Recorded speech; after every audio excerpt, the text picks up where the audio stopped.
नमस्कार मित्रों, मेरा नाम है आदित्य। आप देख रहे हैं एडवोकेट आदित्य यूट्यूब चैनल।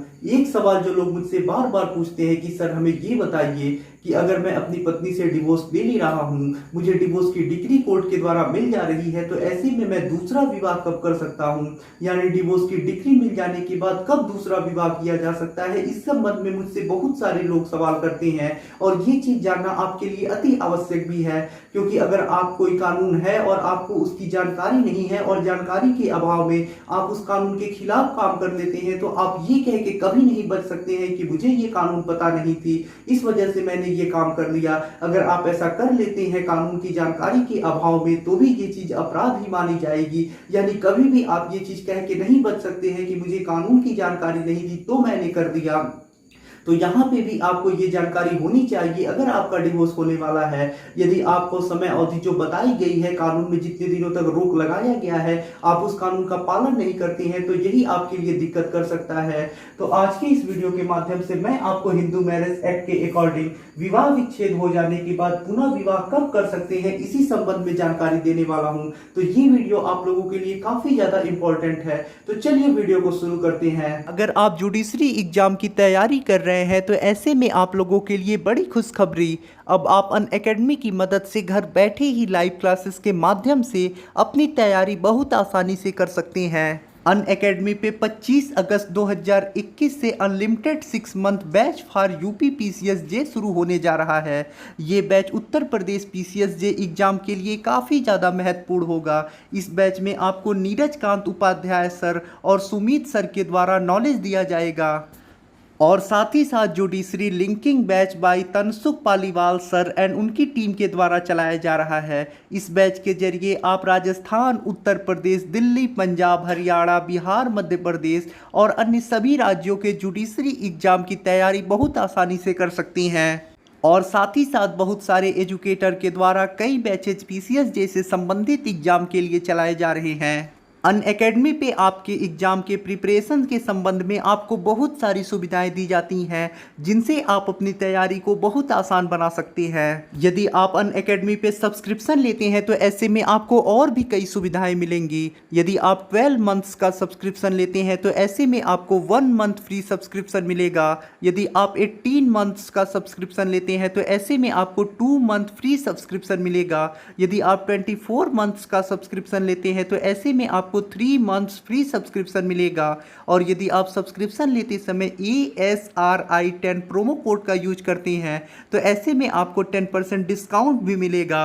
इस संबंध में कि विवाह विच्छेद हो जाने के बाद कब दूसरा विवाह किया जा सकता है, हिंदू मैरिज एक्ट के सेक्शन 15 में प्रोविजन किया गया है, यानी धारा 15 में इस बात का प्रोविजन किया गया है कि जब आपका विवाह विच्छेद हो जाता है, उसके बाद आप कब दूसरा विवाह कर सकते हैं। तो सबसे पहले तो मैं आपको हिंदू मैरिज एक्ट के सेक्शन 15 में जो प्रोविजन है कि विवाह विच्छेद हो जाने के बाद कब आप दूसरा विवाह कर सकते हैं, उस चीज को बता देता हूं। उसके बाद मैं इसे आपको आसान भाषा में समझा दूंगा। हिंदू मैरिज एक्ट सेक्शन 15, कब विवाह विच्छेद प्राप्त व्यक्ति पुनः विवाह कर सकेंगे, जबकि विवाह विच्छेद की डिक्री द्वारा विवाह विघटित कर दिया गया हो और या तो डिक्री के विरुद्ध अपील करने का कोई अधिकार ही न हो, या यदि अपील का ऐसा अधिकार हो तो अपील करने की समय का कोई अपील उपस्थापित हुए बिना अवसान हो गया हो, या अपील की गई हो किंतु खारिज कर दी गई हो, तब विवाह के किसी पक्षकार के लिए पुनः विवाह करना विधिपूर्ण होगा। जैसा आपने हिंदू मैरिज एक्ट का सेक्शन 15 को देखा, तो उसमें आपने इन 3 बिंदुओं को देखा होगा कि जब आपको विवाह विच्छेद हो जाता है, जब आपको डिग्री मिल जाती है, उसके बाद जो अपील करने का अधिकार है वो ना हो, या फिर अपील करने का समय समाप्त हो गया हो, या फिर आपकी अपील खारिज कर दी गई है। इन 3 तथ्यों को आपने देखा होगा। तो अगर मैं इन्हीं तथ्यों को आपको बता दूंगा, तो आप सारी चीजें बहुत आसानी से समझ जाएंगे। तो बारी बारी से मैं आपको इन चीजों को समझाता हूं, ताकि आपको चीजें अच्छी तरह से समझ में आ सके। तो देखिए, जब आपका विवाह विच्छेद हो जाता है, आपको डिग्री मिल जाती है और ऐसे में आपको दूसरा विवाह करना है। अब मान लीजिए आप अपनी पत्नी से डिवोर्स लेना चाहते हैं, ऐसे में आपने कोर्ट में केस किया और उसके बाद आपको डिग्री मिल जाती है डिवोर्स की, तो ऐसे में आपकी जो पत्नी है, अगर आपको कंटेस्टेड डिवोर्स मिला है, तो वो अपील कर सकती हैं। लेकिन अगर आपको ऐसा कोई सिचुएशन आ जाए जहां पे अपील करने का अधिकार ही ना हो, तब जाके आप दूसरा विवाह कर सकते हैं। अब ये होता है म्यूचुअल कंसेंट डिवोर्स में, यानी आपसी सहमति से डिवोर्स में। यदि पति और पत्नी दोनों आपसी सहमति से डिवोर्स ले रहे हैं तो ऐसी स्थिति में अपील करने का कोई अधिकार किसी के पास नहीं होता है। तो ऐसी स्थिति में जब आपका डिवोर्स हो जाए, जब आपको डिक्री मिल जाए म्यूचुअल कंसेंट डिवोर्स की, तो उसके बाद आप जब चाहे तब दूसरा विवाह कर सकते हैं। आपको आज ही अगर डिवोर्स की डिक्री मिल रही है तो आप कल दूसरा विवाह कर सकते हैं, इसके लिए कोई रोक टोक नहीं है। यानी अगर आप म्यूचुअल कंसेंट डिवोर्स ले रहे हैं तो ऐसी स्थिति में आप अगले दिन, चाहे जिस दिन आपको डिक्री मिल रही है, डिक्री मिलने के अगले दिन बाद आप दूसरा विवाह कर सकते हैं, कोई रोक टोक नहीं है। तो सबसे पहला जो तथ्य था अब आप समझ चुके होंगे। अब हम दूसरे पे आते हैं जहां पे ये है कि अपील का समय समाप्त हो चुका हो।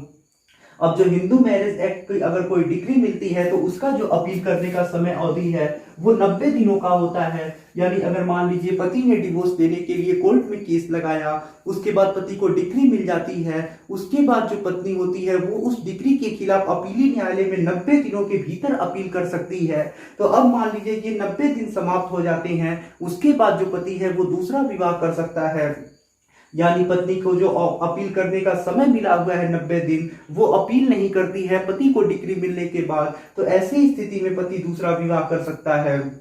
उसके बाद अब अपने तीसरे नंबर पे आते हैं, अपील खारिज कर दी गई हो। अब मान लीजिए पत्नी जो है, पति को डिक्री मिल जाती है यहाँ पे, और डिक्री मिलने के बाद जो पत्नी होती है अगले दिन ही अपीली न्यायालय में अपील करती है, वहां से उसका अपील खारिज हो जाता है। अब फैमिली कोर्ट के बाद जो पत्नी होती है वो हाई कोर्ट में अपील करती है, वहां से पत्नी का अपील खारिज होता है। उसके बाद फिर पत्नी सुप्रीम कोर्ट में अपील करती है, वहां से भी उसका अपील खारिज हो जाता है। और ये सारी अपील जो खारिज हुए हैं वो 90 दिनों के पहले ही हो गए हैं। तो ऐसे में जब भी उसका अपील करने का जो अवसर है वो समाप्त हो जाता है, सारी अपीली न्यायालयों से अपील खारिज हो जाता है, तब जाके ऐसे में पति दूसरा विवाह कर सकता है।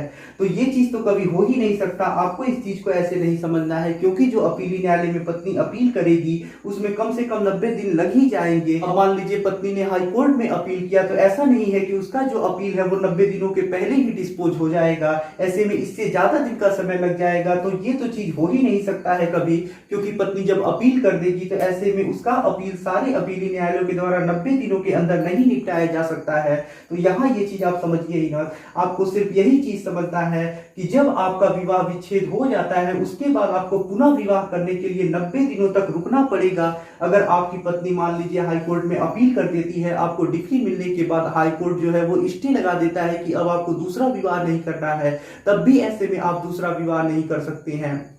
लेकिन अब जब आपको डिवोर्स की डिक्री मिल जा रही है, ऐसे में आपकी पत्नी है जो 90 दिनों तक अपील ही नहीं कर रही है, तो ऐसे में आप दूसरा विवाह कर सकते हैं, कोई रोक टोक नहीं होगा उसके लिए, और ये वैध विवाह होगा। यदि आप इस कानून को नहीं मानते हैं और 90 दिनों के पहले ही दूसरा विवाह कर लेते हैं तो ये चीज आपके लिए दिक्कत कर सकती है।